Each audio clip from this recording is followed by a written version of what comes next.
This lesson's about the Long Vedic Age, that is in India.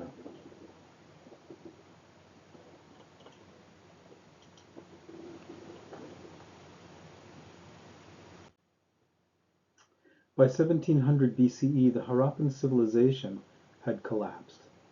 In northwest India, scattered village communities engaging in agriculture and pastoralism replaced the dense and more highly populated network of cities, towns, and villages of the third millennium. The archaeological record demonstrates that the rest of northern India, as well as the entire subcontinent, were similarly dotted with Neolithic communities of farmers and herders. The next stage in India's history is termed the Vedic Age, from 1700 to 600 BCE. This period is named after a set of religious texts composed between 1500 and 900 BCE called the Vedas. The people who composed them are known as the Vedic peoples and Indo-Aryans. They were not originally from India, but rather they came as migrants traveling to the subcontinent via mountain passes located in Afghanistan and Pakistan. The Aryans were a diverse group of people labeled based on shared linguistic traits, not ethnicity. Aryan groups migrated throughout much of the Eurasian continent, evident by regions where present-day names are derived from the word Aryan, including Iran and Ireland. The Aryans who came to the Indian subcontinent are known by the term Indo-Aryans. These Aryans first settled in the Punjab, but then pushed east along the Ganges, eventually impressing their way of life, language, and religious beliefs upon much of northern India. The course of India's history was completely changed during this period. By the end of the Vedic Age, numerous states had emerged, and Hinduism and the Varna social system were beginning to take shape. The early history of the Vedic Age offers the historian little primary source material. The climate of the Gangetic Plain is warm and humid and is not well suited for the preservation of biologically derived implements such as tools, documents, wood, and homes. For the first half of the Vedic Age, from 1700 to 1000 BCE, we're largely limited to archaeological sites and one major text called the Rig Veda. This is the first of 4 Vedas. It consists of 1028 hymns addressed to the Vedic people's pantheon of gods, but it wasn't actually written down until after 500 BCE. From as early as the beginning of the second millennium BCE, these hymns were orally composed and transmitted by Aryan poet-seers, eventually becoming the preserve of a few priestly clans who utilized them for the specific religious function of pleasing higher powers. Despite these limits, historians have been able to sketch out the Aryans' way of life in these early centuries, as well as make solid arguments about how they came to India. The Indo-Aryans were pastoralists who migrated to India in waves beginning around 1700 BCE. They referred to themselves as Aryans, a term meaning noble or respectable. They spoke Sanskrit and used it to transmit their sacred hymns. At first, in search of land, they settled along the hills and plains of the upper reaches of the Indus River and its tributaries, bringing with them their pastoral and farming way of life. In the Vedas, the Aryans beseech the gods to bless them with cattle, bounteous harvests, rain, friends, wealth, fame, and sons. From these prayers, it is clear that herding was the principal occupation and cows were especially prized. The Aryans also farmed, as is apparent in hymns that speak of plow teams and the cutting and threshing of grain. During these early centuries, led by their pastoral chiefs, some Aryans retained a semi-nomadic way of life, living in temporary dwellings and then moving about with their herds or migrating further.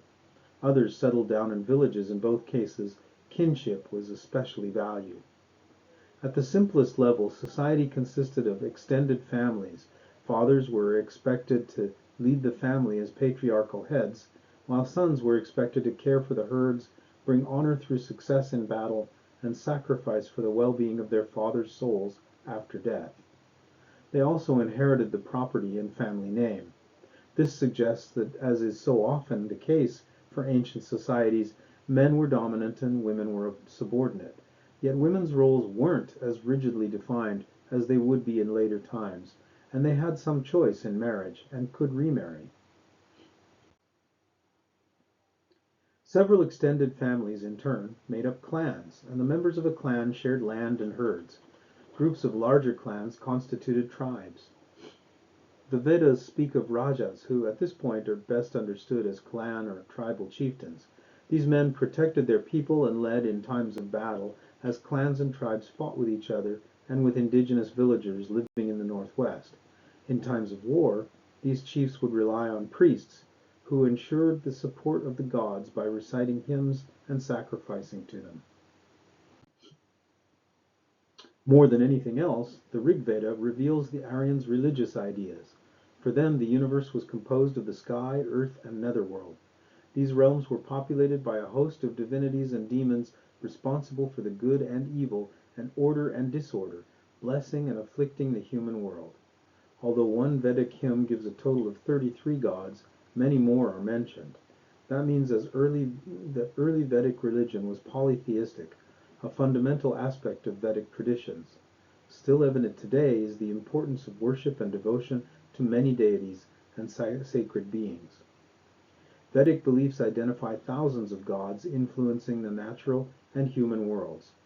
Devotion to deities is displayed through prayer, sacrifice, pilgrimage, and the observance of feast days and festivals. Worship and offerings are made to deities, sacred symbols, animals, and even natural objects such as trees, all having sacred importance in recent years. Festivals with Vedic origins bringing Hindu worshippers to holy cities in observance of religious festivals have resulted in the largest gatherings of humans on earth. A deep reverential relationship with nature, in particular, honoring sacred rivers and the perception of all natural and human elements are linked to the gods, are still powerful forces in Indian religious life today.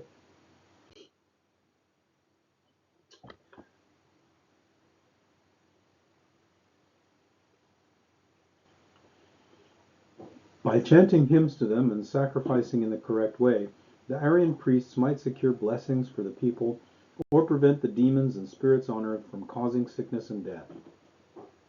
They might also ensure that the souls of the dead would successfully reach the netherworld, where the spirits of righteous fathers feasted with King Yama, the first man to die. Indra was among the most beloved of the Vedic gods. A god of war and the storm, and as king of the gods, Indra exemplified traits men sought to embody in their lives. He is portrayed as a great warrior who smote demons and enemies, but who also provided generously for the weak. Agni, another favorite, was god of fire and the household hearth. Agni summoned the gods to the sacrifice, and as intermediary between gods and humans, brought the sacrificial offerings to them. Because the Aryans came to India as migrating pastoralists from the regions northwest of the Indian subcontinent, historians have sought to understand their origins. The Sanskrit language has provided important clues because it contains features similar to languages spoken at some point in Europe, Iran, and Central Asia. Although they're vastly different languages, Latin, Persian, and Sanskrit, for example, share similar sounds, vocabulary, and grammar. On the basis of these shared traits, linguists have constructed a kind of family tree that shows the historical relationship between these languages. Sanskrit belongs to a group of languages used in northern India called Indo-Aryan. These languages are closely related to languages used throughout history in neighboring Iran. Together, these are called the Indo-Iranian language group. This language group is in turn one of 9 branches of related language groups comprising the Indo-European language family. Linguists assume these distantly related languages share a common ancestor. They label that ancestral language Proto-Indo-European and the people who spoke it Indo-Europeans. They posit a scenario whereby, in stages and over time, groups of these peoples migrated from their homeland in Asia to neighboring areas and settled down. Since this process happened over the course of many centuries and involved much interaction with other peoples along the way, the ancestral language evolved into many different forms, while still retaining some of the original features. During the early centuries of the Vedic Age, the world of the Aryan tribes was the rural setting of the Punjab. Some settlers, however, migrated east to the upper reaches of the Ganges River, setting the stage for the next period in India's history, the later Vedic Age. During the centuries of the later Vedic Age, lands along the Ganges River were colonized by the Aryans, and their political, economic, social, and religious life became more complex. Over the course of these 4 centuries, Aryan tribes with horses, harnessed to chariots and wagons drawn by oxen, drove their herds east, migrating along and colonizing the plains surrounding the Ganges. Historians debate whether this happened through conquest and warfare or intermittent migration led by traders and people seeking land and opportunity. Regardless, by 600 BCE, the Aryans had reached the lower reaches of the Ganges and as far south as the Vindhya Range and the Deccan Plateau. Most of northern India would therefore be shaped by the Aryan way of life. But as they moved into these areas, the Aryans encountered indigenous peoples and interacted with them, eventually imposing their way of life on them, but also adopting many elements of their languages and customs.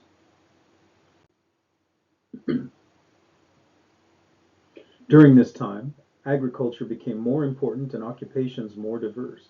As the lands were cleared, village communities formed. 2 new resources made farming more productive: iron tools and rice. Implements such as iron axes and plows made clearing wilderness and sowing fields easier, and rice paddy agriculture produced more calories per unit of land. Consequently, the population began to grow, and people could more easily engage in other occupations. By 600 BCE, the earliest towns had started to form. One question, then, is the location of this homeland in the history of the peoples who spoke these languages as they changed. Many places have been proposed, but at the present the most widely accepted scenario puts this originating homeland in the steppe lands of southern Russia, north of the Black Sea and Caspian Sea.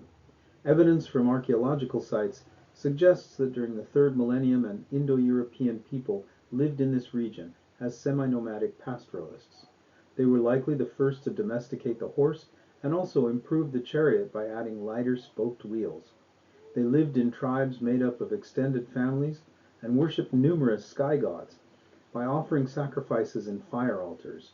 At some point during this millennium, and over the course of several centuries, groups of these peoples left their homeland and migrated south to the Iranian plateau. By 2000 BCE, Indo-Aryan speaking pastoralists were living on the Iranian plateau and in Afghanistan. Some among these evolved into the Indo-Aryan speakers living to the northwest of the Indus. It is these people that began to arrive in the Punjab from around 1700 BCE with their Vedic religion, kinship-based social order, and pastoral and farming way of life. Initially, chiefs, or rajas, and their assemblies, with the assistance of priests, saw to the well-being of their clans. By the 6th century in northern India, political developments accompanied economic changes as the clan-based method of governing persisted and evolved into oligarchies. In other territories, clan chiefs became kings.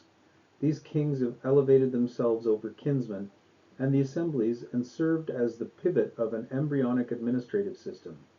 Chief priests conducted grand rituals that demonstrated the king's special relationship with the gods, putting the people in awe of him and giving them the sense that they would be protected. Treasurers managed the obligatory gifts kings expected in return. Most importantly, kingship became hereditary and dynasties started to rule. Society changed too. In earlier times, Aryan society was organized as a fluid 3-class social structure consisting of priests, warriors, and commoners. But during the later Vedic Age, this social structure became more hierarchical and rigid. The distinctive and influential caste system of India emerged, a system for classifying people based on broad, occupational categories developed by the religious and political leaders in society. The first level of caste status consisted of the categories known as varnas, and there were four of them: Brahmins, Kshatriya, Vaishya, and Shudra, as you can see here.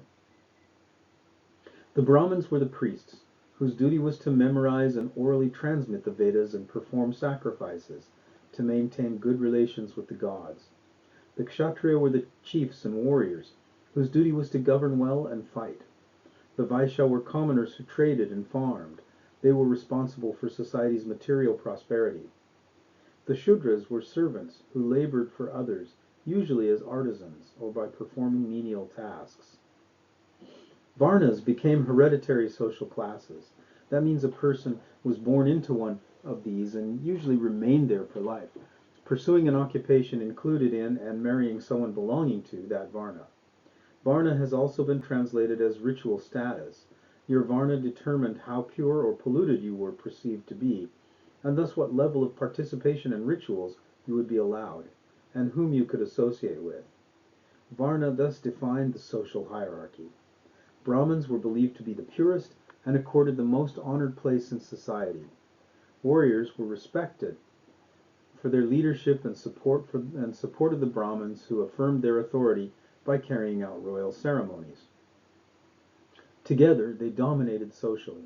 The Shudras were viewed as the most polluted and could not participate in any sacrifice or speak freely to members of other Varnas. Over time, this way of organizing society came to be viewed as normal and natural. During the later Vedic Age, the religion of the Aryans also developed in new directions, leading to the evolution of Hinduism. As one of the world's major religious traditions, Hinduism is multifaceted and contains many layers of historic development. The earliest layer is called Brahmanism. Brahmanism began with the Rig Veda, which presented the view of a universe controlled by a host of divinities. During the early Vedic Age, the Aryans explained the world through myths about these higher powers, and their priests sought to influence them through sacrificial ceremonies. These priests become the Brahmin Varna. This early layer persisted and became even more elaborate. 3 new Vedas were added to the Rig Veda, as well as 2 sets of texts called Brahmanas and Upanishads. Combined, this literature composed in Sanskrit constituted the full Vedic corpus, and interpreting the Vedas became the preserve of the Brahmins. The Brahmins weren't content with the 1,028 hymns of the Rig Veda. Later Vedas set the hymns to music, added prose formulas that were to be uttered in the course of sacrificing to the divinities, and offered spells and incantations for achieving such goals as warding off disease and winning a battle. The Brahmanas were primarily handbooks of ritual for the Brahmins. They explained the meaning of the sacrifices and how to carry them out. Clearly, the Brahmins were becoming ever more conscious of their role in keeping the universe in good working order by pleasing and assisting the gods and consecrating kings. Their sacrificial observances became all the more elaborate and an essential component of good kingship. The Upanishads, a series of religious texts reflecting debates about the purpose and meaning of ritual, was probably composed between 700 and 300 BCE and added an entirely new set of ideas. The title means sitting near and points to a setting where sages conveyed spiritual insights to students through dialogue, stories, and analogies. The Upanishads are records of what was taught and discussed, the earliest dating to the 8th and 7th centuries BCE. These sages were likely hermits and wanderers who felt spiritually dissatisfied with the mythological and ritualistic approach of Brahmanism. Rather, they sought deeper insight into the nature of reality, the origins of the universe, and the human condition. The concepts that appear throughout these records of the outcome of their research are Brahman, not to be confused with Brahmins, Atman, transmigration, and karma. These are key concepts, eventually, in Hinduism. According to these sages, human beings face a predicament. The universe they live in is created and destroyed repeatedly over the course of immense cycles of time, and humans wander through it in an endless succession of deaths and rebirths. This wandering is known as transmigration, a process that isn't random, but rather determined by the law of karma. This wheel of life is also termed samsara. According to this law, good acts bring a better rebirth, and bad acts a worse one, based on the karma one earned.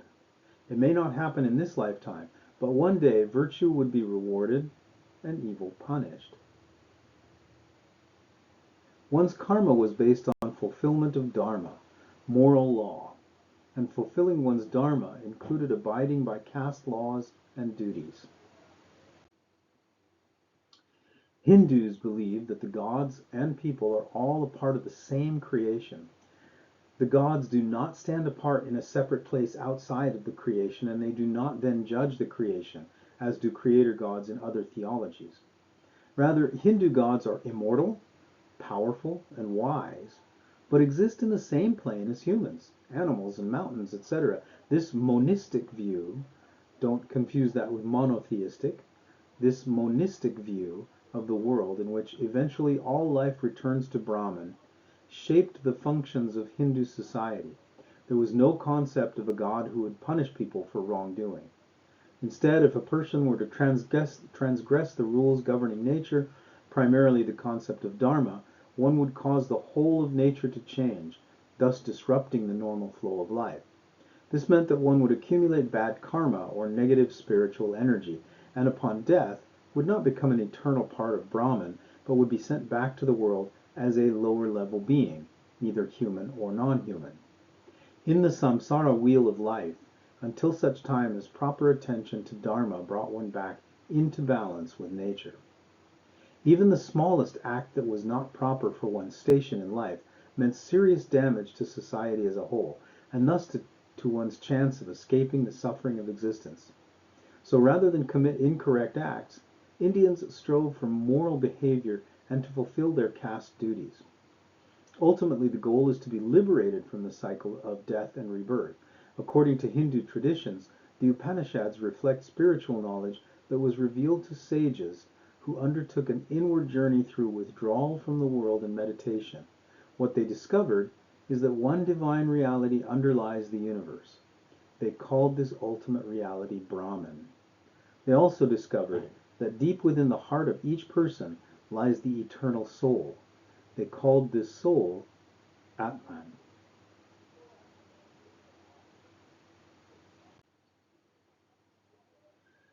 This goal of connecting the individual Atman and universal Brahman was not done intellectually, but at a deep spiritual level. To escape the continual cycle of life and death, one had to fully appreciate and accept the underlying interconnectedness of all life, reach beyond daily distractions and, in the end, meaningless differences between beings. This realization was achievement of Atman Brahman. Another term for this achievement of union and escape is moksha. To make this spiritual connection of Atman Brahman required one to retreat from society to a life of intense meditation and self-denial. An ascetic life was required, one in which a seeker did not indulge sense of the body. It was a life of severe deprivation and denial of bodily indulgences to enable realization of the impermanence and meaninglessness of that particular individual body. To grasp the truth, all beings that all souls are interconnected, and visible physical divisions and differences are fleeting. Another means of achieving moksha was and is yoga. Hindu yoga is the practice of extreme discipline over the body. Yoga was practiced to diminish attachment to one's body, to quiet the mind, to realize the limited nature of a particular life and detach from a particular stage of existence, to perceive a deeper, more fundamental reality of universal connectedness through Brahman. One rose above attachment to the body and focused on spiritual connections of Atman Brahman. Through quieting the mind and inquiry, the individual can discover Atman and its relationship with Brahman. The soul is the divine reality. That is how a person is liberated from the illusion of endless wandering. By the end of the Vedic Age, northern India had undergone immense changes. An Aryan civilization emerged and spread across the Indo-Gangetic plains. This civilization was characterized by the Brahmins' religion, Brahmanism, the use of Sanskrit, and the Varna social system.